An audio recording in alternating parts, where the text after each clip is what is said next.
Anak itu memberikan hadiah kepada gadis yang diam-diam ia sukai. Namun, hadiah itu direbut oleh pembuli sekolah dan dilemparkan ke danau yang membeku.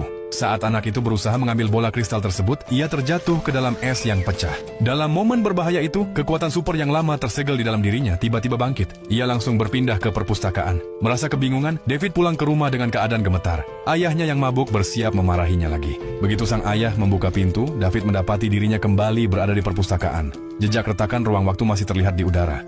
Dalam beberapa hari berikutnya, ia mulai belajar menguasai kemampuan teleportasi itu. Suatu hari ketika membuka brosur wisata, ia melihat gambar menara New York yang pernah ia kunjungi. Seketika kamarnya bergetar dan dalam sekejap ia sudah berada di puncak menara tersebut. Ternyata ia bisa pergi kemanapun yang ia inginkan. Ayahnya seorang pecandu alkohol, sementara ibunya telah menghilang setelah perceraian tersebut. David pun memutuskan untuk meninggalkan rumah. Ia pindah ke New York dan menyewa kamar kecil, tetapi uangnya segera habis. Suatu hari, ia pergi ke bank dan bersumpah dalam hati bahwa suatu saat ia akan mengembalikan uang itu.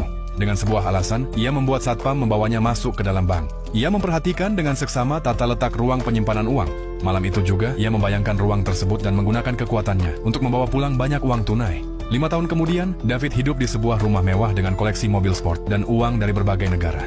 Dinding rumahnya penuh dengan foto-foto dari seluruh dunia. Kemanapun ia ingin pergi, ia bisa sampai dalam sekejap.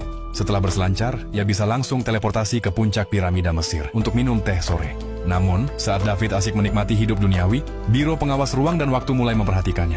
Suatu hari, ia kembali ke kampung halamannya dan bertemu dengan gadis yang dulu ia sukai. Kini, gadis itu bekerja sebagai pelayan bar. David masih ingat bahwa dulu impian gadis itu ingin berkeliling dunia. Suasana pertemuan itu berubah romantis. Tetapi saat David pulang, ia terkejut mendapati kepala biro sudah menunggunya. David berusaha kabur dengan teleportasi, namun sang kepala biro langsung mengeluarkan sebuah tongkat sakti.